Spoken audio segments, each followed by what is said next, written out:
اور اس کو ملنا چاہیے. بہت شکریہ ڈاکٹر ٹیپو سلطان ہمارے ساتھ موجود تھے. پاکستان کے بہت ہی معتبر سینئر ڈاکٹر ہیں. اب اس پہ ہم لیں گے حکومت کا موقف اور ایک بار پھر ہمیں جوائن کریں گے حکومت سندھ کے بہت ہی مستند ترجمان ہیں وزیر تعلیم جناب سعید غنی ہمارے ساتھ موجود ہیں. سعید غنی صاحب میں سوال نہیں پوچھوں گا, یہ پوری صورتحال آپ کے سامنے ہے اس وقت, اور ہم اس وقت صرف ڈاکٹر فرقان کو فوکس نہیں کر رہے, ان کا کیس نہیں, یہ ایک بہت ہی المیہ ہے, یہ ایک انبلیویبل سچویشن ہے. درد کی ایک کہانی آپ نے سن لی, ایک چیریٹی ورکر سے سن لی, آپ نے ایک ڈاکٹر سے سن لی, ایک صحافی سے سن لی, آپ کی بھی معلومات میں ہوگی. ہمارے ہاسپٹلز میں گھس ہی نہیں پا رہا ہمارا مریض, چاہے وہ ڈاکٹر ہو چاہے ایک عام انسان ہو. اس کا کیا علاج ہے, یہ بتائیے کہ اس پہ کیا کر رہی ہے حکومت؟ تو میں بہت ادب سے آپ سے گزارش کروں کہ دیکھیں جو صورتحال آپ بتا رہے ہیں میں اس سے ڈس ایگری نہیں کر رہا. حالات ٹھیک نہیں ہیں اور یہ کوئی حکومت نہیں چاہتی کہ اس قسم کے حالات رہیں, کوئی سیاسی جماعت نہیں چاہتی کہ اس قسم کے حالات رہیں. اگر آج شہریوں کو تکلیف ہو رہی ہے, چاہے وہ صحت کے شعبے میں ہو رہی ہو, چاہے وہ کاروبار کے حوالے سے ہو رہی ہو, تو صوبائی حکومت کو اس سے کوئی فائدہ نہیں مل رہا ہے. ہمیں بھی تکلیف ہو رہی ہے اس سے.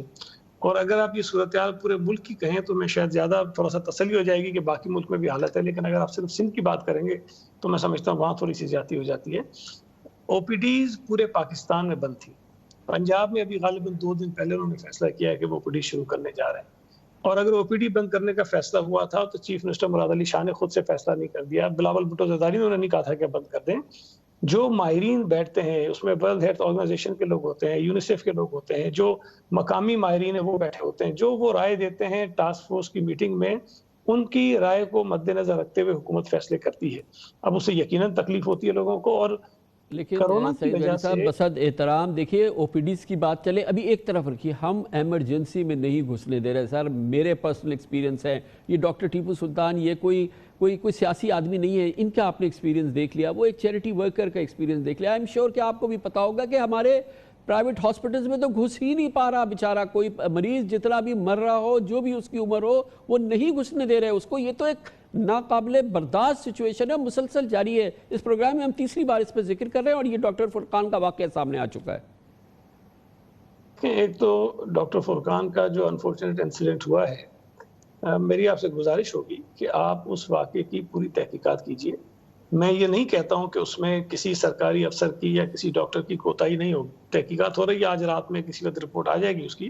اگر کوئی سرکاری آفیسر یا سرکاری ڈاکٹر اس کے اندر ملوث ہوا تو اس کے خلاف کارروائی کریں گے. لیکن بھائی اگر آپ واقعی اس کی جڑ تک پہنچنا چاہ رہے تھے تو سرکاری ڈاکٹر محکمہ سندھ کے 3 ڈاکٹر سے آپ اس کی تحقیقات کرائیں گے, پھر تو آپ کو انڈیپینڈنٹ باڈی بناتے نا.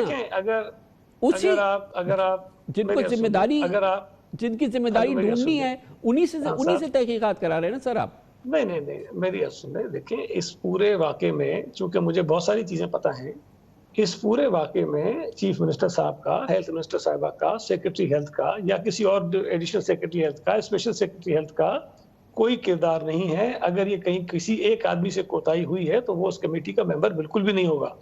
یہ ہمیں کم از کم تھوڑا سا اعتماد کرنا چاہیے. جب رپورٹ سامنے آتی ہے تو رپورٹ میں تمام لوگوں کو بلا کے ان کے اسٹیٹمنٹس لیے جاتے ہیں اور ان کی اسٹیٹمنٹس کی روشنی میں فائنڈنگز دی جاتی ہیں. ابھی سے ہم یہ طے کر لیں کہ جی حکومت سندھ اس رپورٹ کو صحیح نہیں ہونے دے گی, بھائی اس میں ہمارا کیا انٹرسٹ ہے؟ اگر کسی ایک ڈاکٹر نے غلطی کی ہے, اگر کسی نے کی ہے تو اس کو سزا ملنی چاہیے. ہم اس کو کیوں بچانے کی کوشش کریں گے؟ کیا حکومت سندھ کی جو اس بیشنگ ہوئی ہے اس واقعے کے بعد, کیا ہم وہ چھوڑ دیں گے اور ایک بندے کو بچانے کی کوشش کریں گے؟ ہم بالکل بھی نہیں بچائیں گے. دیکھیے یہ ایک ڈاکٹر کا مسئلہ نہیں ہے, آپ نے دیکھا کہ یہ نظام کام نہیں کر رہا. اگر آپ صرف ڈاکٹر فرقان کا ہی معاملہ لے لیں تو یہ نظام کام نہیں کر رہا. ہم سب کی بات کو آپ نہ سمجھیں, آپ سمجھیں یہ پہلا کیس تھا تو آپ کو لگ رہا ہے کہ یہ نظام کام نہیں کر رہا. یہ ایک ڈاکٹر کی کوتاہی نہیں ہے, مگر یہ آپ کو معلوم ہونا چاہیے درجنوں ایسے کیسز ہو چکے ہیں. خان صاحب مجھے یہ بتائیے کہ سندھ حکومت کے کس وزیر نے یا چیف منسٹر نے آپ کو یہ کہا ہے کہ حکومت سندھ اپنے ہیلتھ کے نظام سے 100% مطمئن ہے؟ ہم نے کسی نے نہیں کہا, اور نہ ہی کسی اور صوبے میں کہہ سکتے ہیں. پورے پاکستان میں ہیلتھ کے نظام کے مسائل ہیں اور اسی وجہ سے ہم یہ لوگوں کو اویئرنیس دینے کی کوشش کر رہے ہیں, بار بار بتا رہے ہیں, آپ کے ذریعے بتانے کی کوشش کر رہے ہیں کہ ہمارے ہیلتھ کے نظام میں اتنی سخت نہیں ہے کہ خدا نہ خواستہ اگر یہ کرونا ہمارے ہاتھ سے نکل گیا اور یہ ہماری چیزیں آؤٹ آف کنٹرول ہو گئی تو ہم بالکل پتہ نہیں کس حالت میں ہوں گے. ابھی تو ہم ایک ڈاکٹر فرقان کو رو رہے ہیں, اللہ رحم کرے, پتہ نہیں آگے چل کے کیا ہونا ہے ہمارے ساتھ. لیکن نہیں دیکھیے صاحب مسئلہ یہ نہیں, مسئلہ یہ ہے کہ ہمارے نان کورونا مریضوں کو بھی ہسپتال اندر نہیں آنے دے رہے, ایمرجنسی میں ایڈمٹ نہیں کر رہے سر. مسئلہ یہ ہے آپ اس کو دوسری بات سمجھ رہے ہیں. پلیز آپ اس کو ایڈریس کریں جو ایشو میں آپ کو بتا رہا ہوں. آپ نے بہت ساری باتیں کہی ہیں نا, تو مجھے ایک ایک بات کا جواب دینا ہوتا ہے. لیکن اگر تو یہ ایشو ہے, بالکل آپ ٹھیک کہہ رہے ہیں کہ جو اور پیشنٹس ہیں ان کو بالکل جانا چاہیے, اور ایمرجنسیز کو اوپن رکھنے کا مقصد بھی یہ تھا کہ خدا نہ خواستہ کوئی مریض اگر بہت زیادہ بیمار ہو جائے تو اس کو ایمرجنسی میں جا کر اپنا علاج کرانے کی سہولت میسر ہو. لیکن یہ ضرور ہونا چاہیے کہ احتیاطی تدبیر تھوڑی ہو کہ کوئی جب پیشنٹ آتا ہے تو اس کو اسکریننگ ہو جائے کہ کوئی کورونا کا پیشنٹ اور مریضوں کے ساتھ مل جائے. لیکن ہاسپٹلز میں یہ ایکسٹرا آرڈنری احتیاط اس لیے بھی کی جا سکتی ہے کہ وہاں مریض بہت زیادہ آتے ہیں, اور اگر کسی مریض کو وائرس لگ جاتا ہے تو وہ بہت زیادہ ولنریبل ہوتا ہے, اس لیے شاید احتیاط کرتے ہو. لیکن اگر جو بات آپ کہہ رہے ہیں کہ جانے ہی نہیں دیتے ہیں, یہ میں سمجھتا ہوں کہ زیادتی ہے, چاہے پرائیویٹ ہاسپٹل ہو چاہے سرکاری ہاسپٹل ہو. کسی بھی مریض کو ہاسپٹل میں جانے سے روکنے کا حق کسی کو بھی نہیں ہے, اس کو جانا چاہیے. ہاں البتہ یہ ضرور ہو سکتا ہے کہ وہاں جو کام کرنے والا عملہ ہے, جو ڈاکٹرز ہیں یا نان ڈاکٹرز ہیں, ان کو شاید تھوڑا سا ڈر خوف ہوتا ہوگا, اس کی احتیاط ہونی چاہیے. اور ہم تو یہاں تک بھی جا رہے ہیں سندھ حکومت کہ صرف وہ ڈاکٹرز اور وہ عملہ نہیں جو ہاسپٹلز میں کام کر رہا ہے, ہم تو یہ سوچ رہے ہیں کہ جو ڈاکٹرز اور عملہ پرائیویٹلی کام کر رہے ہوتے ہیں, مختلف علاقوں میں کلینکس کر رہے ہوتے ہیں, انہیں بھی ہم یہ پروٹیکٹیو گیئرز دیں, یہ جو ڈریس ہوتے ہیں وہ ان کو دیں, گلوز ان کو دیں, ساری چیزوں کو فراہم کریں تاکہ اپنے گلی محلوں میں بھی جو ڈاکٹرز علاج کر رہے ہوتے ہیں وہ بھی اپنے آپ کو اس وائرس سے بچا سکیں. بہت بہت شکریہ جناب سعید غنی ہمارے ساتھ موجود تھے. کمرشل بریک, اس کے بعد ذکر کریں گے. ایک بار پھر آٹا آسمان پہ جا رہا ہے. کراچی میں قیمتیں آٹے کی اچانک پچھلے چند دنوں کے اندر بڑھی ہیں. سندھ کے اندر گیہوں کا گڑبڑ گھوٹالہ ایک بار پھر ہوا ہے. ایک بڑا اسکینڈل ایک بار پھر جنم لے رہا ہے. ایک سال میں دوسری بار اس کی بات کرتے ہیں چھوٹے سے وقفے کے بعد. سندھ کے رہنے والوں پر, خاص طور پہ کراچی والوں کے لیے ایک بڑی مصیبت کا سامان ایک بار پھر پیدا ہو رہا ہے. ایک بار پھر آٹے کی قیمتیں آسمان کی طرف گامزن ہیں. ایک اور گیہوں گڑبڑ گھوٹالہ سندھ میں ہو گیا ہے. سندھ میں اچانک جو گیہوں پروکیور کی گئی تھی وہ غائب ہونا شروع ہو گئی ہے, اور آج حکومت سندھ نے باقاعدہ اس کی تصدیق کی ہے. مراسلے کے ذریعے ڈپٹی کمشنرز وغیرہ سے کہا گیا ہے کہ فوری طور پہ اقدامات کریں اور دیکھیں کہ کیا گندم کی ذخیرہ اندوزی ہو گئی ہے یا سندھ سے گندم جو ہے وہ کیسے غائب ہو گیا ہے. مگر یہ باقاعدہ مافیا حرکت میں آئی ہے, اور ایک بار پھر شہریوں کو اس کی بڑی قیمت چکانی پڑے گی. اور پہلے ہی کراچی میں آٹے کی قیمتوں میں زبردست اضافہ شروع ہو گیا ہے. اس پورے اسکینڈل کی اور اس سال کے گیہوں کے حوالے سے, آٹے کے حوالے سے دوسری بار اس اسکینڈل کی ہم آپ کو تفصیلات دیں گے اس رپورٹ میں.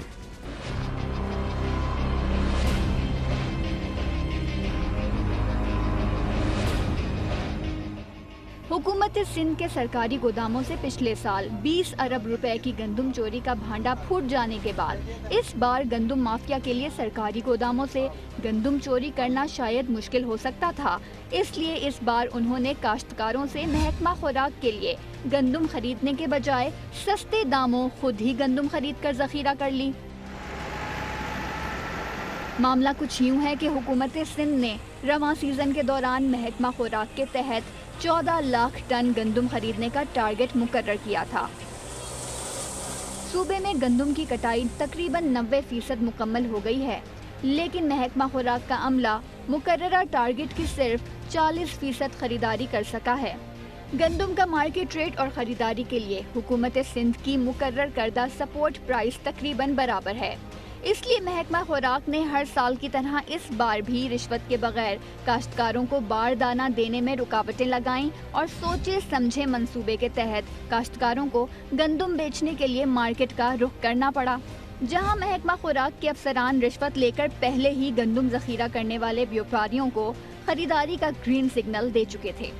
ساتھ ہی گندم کی بین الصوبائی نقل و حرکت پر پابندی عائد ہونے کے باوجود مبینہ طور پر اربوں روپے رشوت لے کر سندھ کی نئی فصل کی گندم بیوپاریوں کو دیگر صوبوں اور افغانستان لے جانے کی اجازت دے دی. گندم غبن کے اس معاملے کا ایک پہلو یہ بھی ہے کہ مبینہ طور پر محکمہ خوراک سندھ نے کراچی کی فلور ملز کے لیے اندرون سندھ سے گندم کی نقل و حمل روک دی, جس کے باعث پچھلے ایک ہفتے میں شہر کی غلہ منڈی میں گندم کی بوری 1000 روپے تک مہنگی ہو گئی, جس پر پاکستان فلور ملز ایسوسی ایشن سندھ کے صدر خالد مسعود نے وزیر اعلیٰ سندھ مراد علی شاہ کو ایک خط لکھ کر اندرون سندھ سے گندم کی کراچی منتقل کرنے کی غیر اعلانیہ پابندی کی شکایت بھی کی اور ان سے درخواست کی کہ صورتحال برقرار رہی تو کراچی کی زیادہ تر فلور ملز اور آٹا چکیاں بند ہو جائیں گی, جس پر وزیر اعلیٰ سندھ کی جانب سے محض تسلی کرا دی گئی تھی.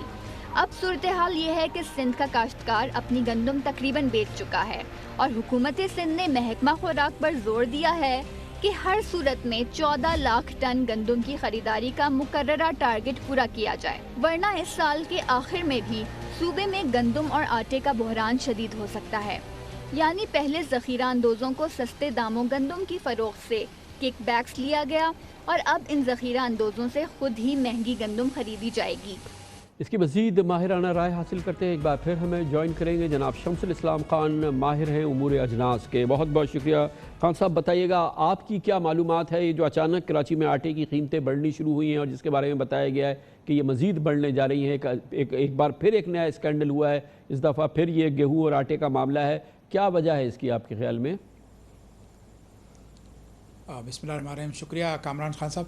اس کے اندازے پہلے ہی ہو چکے تھے جب آپ کے لاسٹ جو پہلا بحران شروع ہوا تھا کہ نیا بحران ایک اور آئے گا، کیونکہ لاسٹ ایئر انہوں نے پروکیورمنٹ نہیں کی تھی اور اس دفعہ جو ہے پروکیورمنٹ سٹارٹ کی، جو کہ آپ کو مارچ کے شروع میں اوائل میں سٹارٹ کر دینی چاہیے تھی، لیکن اس کی پروکیورمنٹ سندھ فوڈ ڈپارٹمنٹ نے تقریباً کوئی 26 مارچ بقول سرکاری اعلامیہ کے انہوں نے سٹارٹ کی، جبکہ فیبرری میں مارچ میں یہ لوگ سٹارٹ ہوئے ہیں پروکیور کرنے۔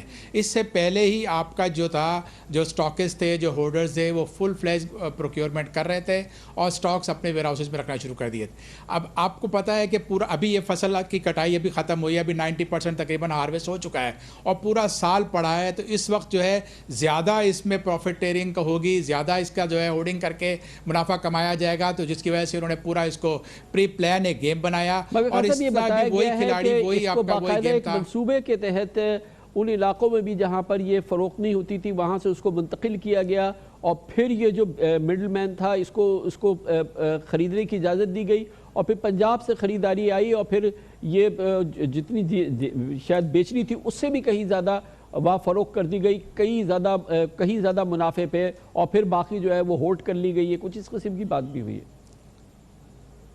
جی بالکل، یہ نیکسس جو ہے جو فوڈ ڈپارٹمنٹ کا، یہ فلاور ملز کے ساتھ اور اس کے ویٹ کے جو ٹریڈرز ہوتے ہیں ان کے ساتھ مل کے یہ گیم چلاتا ہے، اور اس میں جب آپ کو پتہ ہے کہ انہوں نے بین الاضلاع ضلعوں کے سے باہر لے جانے پہ پابندی لگائی تھی، ساتھ ہی انہوں نے صوبہ سے باہر لے جانے پہ پابندی لگائی ہوئی تھی، اس کے باوجود جو ناسٹی پلیئرز تھے انہوں نے اپنا رول پلے کیا اور اپنی گندم جو ہے وہ وہاں سے پروکیور کی اور اسٹاک کی۔ اور ایک اور چیز بھی آپ کے سامنے آئی ہے کہ اس دفعہ بھی جو ہے گندم جو ہے کچھ اس کی ٹرکس جو ہے وہ ڈسپیئر ہو گئے ہیں راستے میں، کہ فیلڈ سے پروکیورمنٹ سینٹر سے چلے اور ویئر ہاؤس تک نہیں پہنچے۔ تو یہ ایک پری پلان گیم ہے اور اس کے اندر جو ہے پھر جو ہے صارفین کو جو اس کی پرائس پے کرنی پڑے گی بہت زیادہ، کیونکہ آپ دیکھیں کہ ابھی پورا سال آپ کے پاس پڑا ہوا ہے، اور سیکنڈ جو آپ کا جو ہے جو مین اسٹیپل یہ فوڈ ہے، اور آپ کا کورونا کا بھی ایک اس کے پرابلم آئی ہوئی ہے، لوگوں کی آمدنی کم ہو چکی ہے، اس کے باوجود ان کو جو ہے مہنگی گندم خریدنی پڑے گی۔ آج کراچی کی چکی کا جو آٹا ہے وہ 55 سے 60 روپے کلو ہو چکا ہے، کو کے فلاور مل جو ہے وہ 45 ساڑھے 46 روپے تک آٹا دے رہے ہیں، لیکن اب جو ہے کیونکہ گندم اوپن مارکیٹ میں 42 روپے کلو تک ہو چکی ہے، تو یہ آگے اس کی پرائس کا آٹا اس کے جو بیوپاری ہیں، جو اس کا مڈل مین ہے اور جو محکمہ فوڈ کی مافیا ہے، ان سب نے مل کے یہ کھیل کھیلا ہے، جس سے کہ یہ سندھ میں گیہوں کا بحران اور پھر آٹے کی قیمتیں بے قابو ہونی شروع ہو گئی ہیں۔ یہ پورا ایک مافیا تھی جس نے کام کیا ہے۔ جی بالکل، دیکھیں خان صاحب کہ آپ نے پچھلے اس میں دیکھا تھا کہ جو لاسٹ سیزن تھا تو اس کی ویٹ کی پرائس جو ہے 5000 روپے من تک چلی گئی تھی، 50 روپے کلو گئی تھی، تو اس دفعہ جو حکومت نے 1400 روپے کا ریٹ رکھا تھا، گو کہ مارکیٹ پریویلنگ مارکیٹ اوپر مارکیٹ جو اس سے زیادہ تھی، لیکن پھر بھی جب پروکیورمنٹ سٹارٹ ہوئی تو انہوں نے گندم اس پہ سرکاری ریٹ پہ خریدنا شروع کی، اور جب آپ کے 1 مہینے کا گیپ ملا پرائیویٹ سیکٹر کو جن پہ ان کی سرپرستی مکمل حاصل تھی فوڈ ڈپارٹمنٹ کی، تو انہوں نے پوری گندم جو تقریباً 1200 1250 1350 روپے پہ خریدی، اور کیونکہ گروور کا آپ کو پتہ ہے کہ ان کو پیسے کی ضرورت ہوتی ہے، وہ اپنی پروڈیوس کو جلد از جلد بیچنا چاہتے ہیں، اور اس کا فائدہ جو ہے وہ ان منافع خوروں کو پہنچا، اور آپ کی جو ہے گندم آج اس پہ پہنچ گئی کہ آج آپ کا جو ہے سندھ گورنمنٹ جو ہے تقریباً جو ہے وہ 6 سے 7 لاکھ ٹن خرید سکی ہے، جبکہ 14 لاکھ ٹن کا ٹارگیٹ تھا۔ بہت بہت شکریہ جناب شمس الاسلام خان، ماہر اجناس امور ہمارے ساتھ موجود تھے۔ اس کے ساتھ ہی ہمارے آج کے پروگرام کا اختتام ہوتا ہے، کل آپ سے پھر ملاقات ہوگی انشاءاللہ۔ کل تک کے لیے کامران خان کو اجازت، اللہ حافظ ناصر۔